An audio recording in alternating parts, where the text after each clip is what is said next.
Hey everyone, welcome into the Flippin Hippos YouTube channel. I'm Star. Hey, if you're new here or you haven't already, please consider subscribing to the channel and helping us feed a hungry hippo. And don't forget to hit the thumbs up. Today we're taking a look at plush that sold on eBay. We're going to look at all of the plush that sold on the eBay platform for us in the month of July. You're going to see some repeats here at the beginning from our What Sold video that came out this week, so I'll go over those pretty quickly. If you're more interested in other categories and you'd like to see our other sales, we do a weekly What Sold on eBay video every Monday, and then we do these plush-centric ones once a month. We're just going to kind of talk about the brands and the characters a little bit here and why these may or may not be a good idea to source. So we'll kind of go through the first ones real quick because you probably just saw them yesterday. I would stray away from most things that are tie. There's the classic attic tie. I'm saying it wrong, but you'll know when you see it. There's a tag that says like the attic treasures. That's what they're called. And some of the larger Beanie Boos, and they have their own line of pillow pals, or they're like Squishmallows.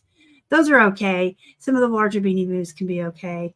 But anymore, most tie, even if it's like a tie of a popular character from Paw Patrol or a Disney movie, they still comp pretty low. So I don't source these on purpose. I personally don't really source my own plush, like going out into the wild and choosing them one by one on what I'm going to source. We buy ours bulk and wholesale, so I get what I get. But I can show you what you should avoid if you're buying them one-off, one by one. If you also buy them wholesale or in lots, you can always bundle the poop plush and make little lots, or just list them like I do. Don't make them a priority. Just save them aside, and when you have a bunch, get them up. Kohl's Cares, hit or miss. So if you get these in a wholesale lot, list them. If you're sourcing and you're out in the wild, do your due diligence and comp them. I can tell you, and I said this in my video yesterday, if you give a mouse a cookie and the little critter brother and sister plushies are good, at least they used to be. It's been a couple years since I had those. Some of the Dr. Seuss ones can be, but for the most part, these have actually just become bread and butter.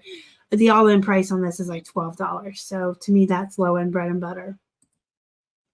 I would avoid Hallmark itty bitties. Even the most popular characters are poop anymore. Again, I list everything I get, and then I just try to teach you what I would or would not source if I had my druthers. I like these rabbits. I had two of them. The other one sold for a little bit more, but they're soft and they have the soft eyes. They're meant for babies.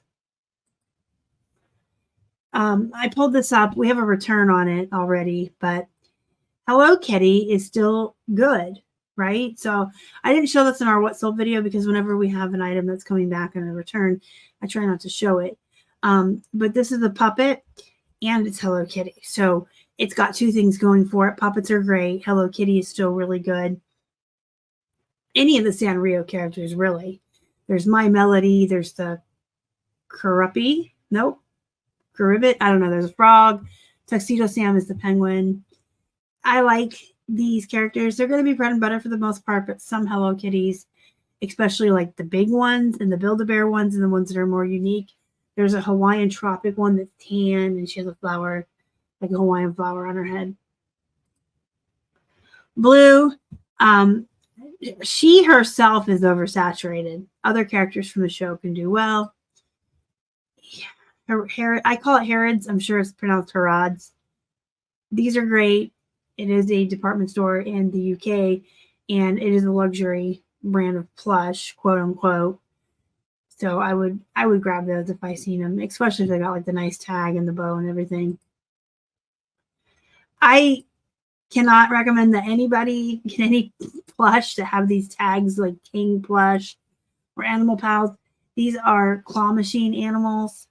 Kelly Toy is a good brand in and of itself. If you find an actual Kelly Toy that's not one of these cheap carnival prizes, it's a good brand. They make Squishmallows. So just avoid the generic-y, cheaper looking ones. You know what? This was mine. I bought this on clearance from a bookstore here in Pittsburgh, and I enjoyed it for a couple years and then decided I didn't want it anymore and sold it. I would buy stuff like this if I found it in the wild and it was in a box and it was nice and it was marble and it was, the right price. They paid $7 for shipping on this, so it's like a $20 plush. Good solid bread and butter. Anything that's new with tags or new in the box, you guys know me, I would always source it. But Marvel's still really popular. Depending on the movie and the character, they kind of wax and wane in popularity. But, right now, Deadpool's hot. Y'all, if you have anything Deadpool, sell it. Get it listed. Unless you're me, because I like Deadpool. I collect Deadpool. In fact, I'm holding a Deadpool coffee mug right now. But Deadpool is real hot right now. So is Wolverine. So if you got that stuff already listed, raise your prices. Or if you have it in your desk pile, get it up. And always, always pay attention to pop culture. I cannot express the importance of that. And I know I say it a lot, but it bears repeating. It's so super important for resellers to always be in touch with what kids shows are popular, what new movies are in the theater, whether or not you sell plush. It's super important for plush because you want to get those characters up. You can raise prices when new movies come out or new cartoons get popular on Nick Jr. and Disney Jr. But it's important for us to know because you might have a Deadpool t-shirt in your eBay that you want to raise the price on. So just always be aware of pop culture movies. Borderlands is coming out this weekend. So if you have anything Borderlands related or you want to sell your old video games, get those listed. But just keep knowledgeable and on top of pop culture. And it's so easy to do these days because you can literally Google movies coming out, popular cartoons. Join the community, be active with other resellers, and it's easy to keep up to date. All right, this is a sous vide. Sous vide is a brand that makes souvenirs.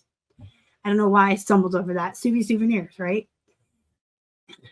I'd say it's poop, but if you see it and you want it and it's 50 cents a quarter, I don't know. Here's a petting zoo bottle nose dolphin. Petting zoo is good. Usually it can be bread and butter all the way up to bolo. So that's why I say it's good. I get most of my plush for under $1 a piece. So if I can sell them for $12, I'm happy. I have a volume-based business though. So if you don't like selling in volume, you don't like bread and butter items, you don't like filler items, then you're going to have to do your due diligence and comp everything before you source it. Maybe not purchase so much wholesale because a lot of what you're going to get in wholesale is bread and butter. And you can also do research with Terapeak. I have a plush guide. It's available down below in the description box. It comes with a spreadsheet of sell-through rates and average sale prices on plush. But it actually comes with a little PDF book that has chapters on plush and how to learn them and how to clean them, myths, facts, myths busted, and facts and FAQs and stuff. So it's a pretty good guide. You can get that. You can do your own research on eBay and Terapeak. You can look at other platforms. But personally, with my mentality and the way we have set up our volume-based business, I will buy all the things under $1 and list them all. I don't mind filler. I don't mind bread and butter. I built this business this way for a reason because of what was available to me in this area. Most of our thrift stores have 99-cent days. And with my bad back, my disability, it is often easier for me to not go out and source and just order items delivered right to my home. And so I set this business up to work for me. And I talk about this all the time too on this channel. This is also important for you to hear from me. You have to set your business up to work for you. If you live in an area where you can go to the thrift store and find hundreds of dollars of items for really, really cheap, then you probably want a volume-based business like mine. But if you live in an area where you can go out to the thrift stores and find 3 items that are $500 a piece, then you want a smaller store. If you are homebound or disabled, wholesale might be the way to go. So you have to make it work for you. So when I show you what I sell, just always keep that in mind. And remember, this works for me, but it might not work for you. My disability is not your disability. My bills are not your bills. My thrift stores are not your thrift stores. This is a Beanie Baby. So we've already talked about Ty and Beanie Babies. Poopy poops. Isn't he cute though? He's cute for a poop. This is a vintage Aussie, and it's a moose. And his all-in price was, right around 20 bucks. So I would say if you find Aussie in the wild, get it. Some vintage plush, most vintage plush are going to disappoint you when you comp them, but some don't. Don't be afraid to sell replacement pieces if you don't mind real lower end bread and butter. We have a Gans Webkins. Gans Webkins, hit or miss. Hit or miss. I say it all the time. And I don't know that it necessarily depends on its code. If you're new to Gans or plush in general, they come with these codes. They're in a plastic envelope and they're sealed and tied shut with a blue ribbon. People could redeem them online for games and adoption codes and things like that. I really don't know if they can still be used, but when you list a Gans, you want to note whether you have a sealed code or no code. And that can make the price go up or down a little bit, but I've always said I don't know that the code really has so much to do with the price as the character. I've had some really obscure Gans Webkins with no code that have sold for like 40 bucks, and I've had some with their sealed code that comp at like 10. But you always want to notate. You can put it in your title. I put it in all caps because we all know that buyers never bother to read, but sometimes you can pull their attention to something. And when you list it under the right category on eBay, there's actually an item specific for Gans Webkins where you could put if it has a code or not. And then I will generally put it in the description as well. And then the Gans have these numbers on their tag. See where it says HM338? You want to put that in your title. Collectors actually look for the specific Webkins they need by these numbers, so you want that in the title. And you also want to use their specific name. This is Coco Dinosaur. Some are as simple as Black Bear, but you want to put whatever the tag says. Here's another Beanie Boo. This one's a bat. Goffa it used to be a good brand. I mean, I vaguely remember a snake when I first started reselling, a big Goffa snake I got for $1 at a yard sale that sold for like 40 or 50 bucks, but it was ginormous. It was a huge stuffed snake. So it could have been its size, because you can sell Walmart holiday plush that are the jumbo sized for a lot of money. So realistic animals, jumbo animals, those always go for a lot. I think Goffa is just kind of bread and butter now. This is a really cute pink sea turtle. Unipac's a good brand. You want to keep your eyes out for that. They usually have the larger animals and usually realistic as well. So this one, you can see $25. Keep your eye out for Unipac. That's what the tag looks like. Here's another Goffa. So yeah, they're just bread and butter. This is a cute little purple duck. He's got like a little mohawk on his head. He's so cute. They're all so cute, aren't they? And here's another Gans Webkins. This one's the Black Panther.